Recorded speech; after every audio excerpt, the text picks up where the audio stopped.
নমস্কাৰ নিউজ নাৰ ষ্টুডিঅ'ত মই শ্ৰীমন্ত মাধৱ বৰুৱা চাওঁ হওক কি আছে আজি আমাৰ সংবাদ যোৰহাট হেমলতা সন্ধিকৈ মেমৰিয়েল ইনষ্টিটিউটৰ কৃতি ছাত্ৰ ছাত্ৰীক সম্বৰ্ধনা নিউজ নাওৰ এক ৰিপৰ্ট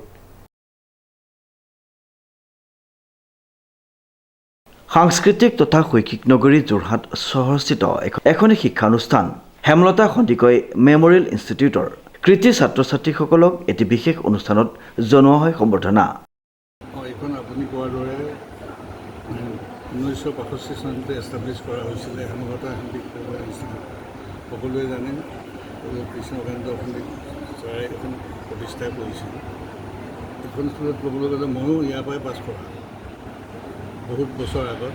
মই ষ্টুডেণ্টে এক্সপিৰিয়েঞ্চ হয়। এইখন স্কুল আগতে আছিলে যোৰহাট আমাৰ যে ক্লাব আছে আজিকালি বৰপুখুৰী পাৰ্ক, তাত স্কুলখন ষ্টাৰ্ট হৈছিল। তেতিয়া মোৰ নিজৰ বিল্ডিং নাছিল। তাৰপিছত বিল্ডিং ইয়ালৈ চিফ্ট কৰি ইয়ালৈ আহিলে, তাৰপৰা আমি তাৰপৰা ইয়ালৈ আহিলোঁ। ইয়াত ৰিজাল্টটো আজি কৰিলে যথেষ্ট ভাল কৰিছে। প্ৰথমবাৰৰ কাৰণে এটা অনুষ্ঠান পাতিছে। যিবিলাক টপাৰ আছে তাৰ চিঠি বৰা ছোৱালীজনী তাই অসমীয়াত বাকীখিনিত 97.4% পাইছে, অসমীয়াত 100ৰ ভিতৰত 100 পাইছে। আৰু ইয়াতে মই উল্লেখ কৰোঁ যে মোৰ মাও এটা কাম কৰিছিলে, লৱনী বৰুৱাৰ নাম আছিল। তেখেত সংস্কৃত আৰু অসমীয়াত MA আছিলে, BCU আছিলে, তেওঁ পঢ়াইছিলে অসমীয়া। আৰু ইংলিছ স্কুলত অসমীয়া পঢ়াটো বৰ টান কথা। তেওঁ পঢ়াইছিল, তাৰপৰা ভাল ভাল ৰিজাল্ট কৰি গ'ল। আৰু আজি মই এটা এনাউন্স কৰিছোঁ, আপোনালোকে জানি সুখী হ'ব যে যিজন টপাৰ হ'ব এইখন স্কুলৰ পৰা অসমীয়া ছাবজেক্টত, তাত এটা 10,000 rupees কেছ এৱাৰ্ড এটা এনাউন্স কৰিছিলোঁ আজি। গতিকে এই বছৰৰ পৰা এইটো আৰম্ভ কৰিম। এখন চাৰ্টিফিকেট এটা গ্ৰহণ ৰেজিষ্ট্ৰেশ্যন কৰা যাব। স্কুল মেনেজমেণ্টে কেতিয়া কৰে তেওঁলোকে কৰিব, সেইটো এই বছৰৰ পৰা আৰম্ভ কৰিছিলোঁ। বহুত দিনৰ পৰা ভাবি আছিলোঁ, কিন্তু আজি মই চাকৰি সংঘাতত বাহিৰত আছিলোঁ বহুত বছৰ। গতিকে আজি এইটো পাব্লিকলি এনাউন্স কৰি দিলোঁ। গতিকে সময়ত আপোনালোকে খবৰ পাব নিশ্চয়। সেইখিনিকে যে মই সমস্যা স্কুলখনৰ ভৱিষ্যত কামনা কৰিলোঁ, ল'ৰা ছোৱালীবিলাক শুভেচ্ছা। ছাৰ আপোনাৰ ভাল নামটো ছাৰ কৈ দিব, আপোনাৰ শুভ নামটো? পাৰ্থপ্ৰতিম বৰুৱা। মোৰ ঘৰ যোৰহাটতে। মই অনিশ্চিত চাকৰি সূত্ৰত গুজৰাটত বাহিৰত আছিলোঁ। এতিয়া ৰিটায়াৰ কৰি পেলাই ইয়ালৈ আহিলোঁ। সেই উল্লেখযোগ্য যে উজনি অসমৰ প্ৰথমখন ইংৰাজী মাধ্যমৰ বিদ্যালয় হেমলতা সন্ধিকৈ মেমৰিয়েল ইনষ্টিটিউটত এটি বিশেষ অনুষ্ঠানত কৃতি ছাত্ৰ ছাত্ৰীসকলক জনোৱা হয় সম্বৰ্ধনা। CBSE পাঠ্যক্ৰমৰ সদ্যঘোষিত 10ম শ্ৰেণীৰ ফলাফলত বিদ্যালয়খনে 100% উত্তীৰ্ণতা লাভ কৰি সমগ্ৰ অঞ্চললৈ গৌৰৱ কঢ়িয়াই আনিছে। বিশেষকৈ এই বিদ্যালয়ৰ ছাত্ৰী স্থিতি বৰাই অসমীয়া বিষয়ত 100 নম্বৰ পাবলৈ সক্ষম হৈছে, যি ইংৰাজী মাধ্যমৰ বিদ্যালয়ৰ বাবে এক বিশাল সফলতা হিচাপে গণ্য হৈছে। তদুপৰি স্থিতি বৰাই 97.4% নম্বৰ লাভ কৰি বিদ্যালয় তথা নিজৰ অঞ্চলটিৰ লগতে পিতৃ মাতৃ তথা শিক্ষক শিক্ষয়িত্ৰীলৈ গৌৰৱ কঢ়িয়াই আনিবলৈ সক্ষম হৈছে। এই উপলক্ষে বিদ্যালয়ৰ প্ৰেক্ষাগৃহত এক বিশেষ সম্বৰ্ধনা অনুষ্ঠান আয়োজন কৰা হয়। হেমলতা সন্ধিকৈ মেমৰিয়েল ইনষ্টিটিউট স্কুলখন 1962 চনতেই পণ্ডিত কৃষ্ণকান্ত সন্দিকৈদেৱৰ তেখেতৰ পৰিবাৰ নামত আৰম্ভ কৰিছিলে। আৰু তেখেতৰ এইখন প্ৰথম ইংলিছ মিডিয়াম স্কুল আমাৰ উজনি অসমৰ। আৰু এইবাৰ ক্লাছ 10 আমি এই অনুষ্ঠানটো আজি কৰিছিলোঁ। আমাৰ class 10 board exam, CBSE class 10 board exam যি পাছ কৰিলে তেওঁলোকৰ কাৰণে। আৰু ইয়াতে আমাৰ 100% ৰিজাল্ট হৈছে, সকলোৱে ভাল পাৰ্চেণ্টেজ লৈ পাছ কৰি গৈছে।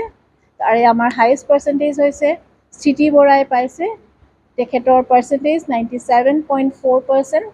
আৰু অসমীয়া বিষয়ত তেওঁ 100ৰ ভিতৰত 100% পাবলৈ সক্ষম হৈছে। আমাৰ ক'ব লাগিব তেখেতৰ ষ্টুডেণ্টগৰাকীৰ একাগ্ৰতা, ধৈৰ্য, আৰু তাৰোপৰি আমাৰ শিক্ষকসকলে যথেষ্ট কেয়াৰ লয় যাতে তেওঁলোকে ভাল নম্বৰ পাবলৈ সক্ষম হয়। তাৰোপৰি আমাৰ স্কুলত প্ৰত্যেকজন ষ্টুডেণ্টক ব্যক্তিগতভাৱে প্ৰত্যেকজন টিচাৰে কেয়াৰ লয়। আৰু আমি আৰু এটা কথা জানিবলৈ পাই সুখী হৈছোঁ যে এই বছৰৰ পৰা আমাৰ স্কুলত ক্লাছ 6 অনৱাৰ্ডছ মেৰিট কাম নিড স্কলাৰশ্বিপ দিবলৈ মানে জলপানী দিবলৈ আমাৰ স্কুল মেনেজমেণ্টে ডিচাইড কৰিছে আৰু সেই মৰ্মে এইবাৰ 3জন ছাত্ৰ ছাত্ৰীক আমাৰ স্কলাৰশ্বিপ দিয়া হৈছে আৰু আমাৰ এই স্কুলৰ পৰা এইবাৰ 82% ফাৰ্ষ্ট ডিভিজন পাবলৈ সক্ষম হৈছে। আমি তেওঁলোকক হায়েষ্ট পাৰ্চেণ্টেজ পোৱা ছাত্ৰীগৰাকীক স্থিতি বৰাক তেখেতক এখন গামোচা মেডেল আৰু আমাৰ স্কুল চাৰ্টিফিকেট আৰু নিউজ লেটাৰ দিয়া হৈছে। বাকী 80 এবাভ আমি সকলো ছাত্ৰ ছাত্ৰীকে সম্বৰ্ধনা জনোৱা নাই, আমি এটা মাৰ্জিন ৰাখিছোঁ, তেওঁলোকক আমি প্ৰত্যেক বছৰে সম্বৰ্ধনা জনাম। তেওঁলোকক যিসকলে 80 এবাভ পাইছে তেওঁলোকক আমি চাৰ্টিফিকেট, নিউজ লেটাৰ আৰু এটা মেডেল, গোল্ড মেডেল দিয়া হৈছে। উক্ত অনুষ্ঠানত বিদ্যালয়ৰ শিক্ষক শিক্ষয়িত্ৰী আৰু প্ৰধান শিক্ষয়িত্ৰীৰ সৈতে সকলো কৃতি ছাত্ৰ ছাত্ৰীক সম্বৰ্ধনা আৰু শুভেচ্ছা জ্ঞাপন কৰা হয়। লগতে ছাত্ৰ ছাত্ৰীসকলক একোটা সোণৰ পদক আৰু একোখন মানপত্ৰ প্ৰদান কৰে। ইয়াৰ লগতে ছাত্ৰ ছাত্ৰীসকলৰ পিতৃ মাতৃকো বিশেষ নিমন্ত্ৰণ জনোৱা হৈছিল, য'ত তেওঁলোককো বিদ্যালয়ৰ তৰফৰ পৰা ধন্যবাদ জ্ঞাপন কৰে। উক্ত সম্বৰ্ধনা অনুষ্ঠানত শিক্ষয়িত্ৰী আৰু অভিভাৱকসকলৰ চকুত আনন্দৰ অশ্ৰু পৰিলক্ষিত হয়। তেওঁলোকে ছাত্ৰ ছাত্ৰীৰ এই সফলতাক এক যুগান্তৰকাৰী পদক্ষেপ হিচাপে আখ্যা দিয়ে। হেমলতা হেণ্ডিক মেমৰিয়েল ইনষ্টিটিউটৰ পৰা 97.4% হৈ পিনি উত্তীৰ্ণ হৈছোঁ আৰু মই লগতে অসমীয়াত 100ৰ ভিতৰত 100 পাইছোঁ। মই গোটেই স্কুলখনক ধন্যবাদ জনাব খুজিছোঁ, লগতে আমাৰ প্ৰিন্সিপাল পিতৃ মেম আৰু গোটেই শিক্ষক শিক্ষয়িত্ৰীসকলকো ধন্যবাদ জনাইছোঁ আৰু মোৰ মা দেউতা তেখেতসকলকো ধন্যবাদ জনাব বিচাৰিছোঁ। তাৰপিছত তুমি অসমীয়া বিষয়ত 100ৰ ভাগত পঢ়াটো ইম্পৰ্টেণ্ট হয়। ইংলিছ বা অসমীয়া মিডিয়াম বুলি কোনো কথা নাই আৰু মা দেউতাহঁতেও মোক সহায় কৰিছিলে বহুত অসমীয়া পঢ়োঁতে মেলোঁতে। মই ইঞ্জিনিয়াৰ হ'ব খুজিছোঁ কম্পিউটাৰ ছায়েন্স বিভাগত আৰু মই BTech কৰাৰ পাছত মই FCAT এক্সামটো দিব খুজিছোঁ, বিচাৰিছোঁ। শ্ৰীমন্ত মাধৱ বৰুৱাৰ সহযোগত অনুপম বৰাৰ ৰিপৰ্ট, নিউজ নাও।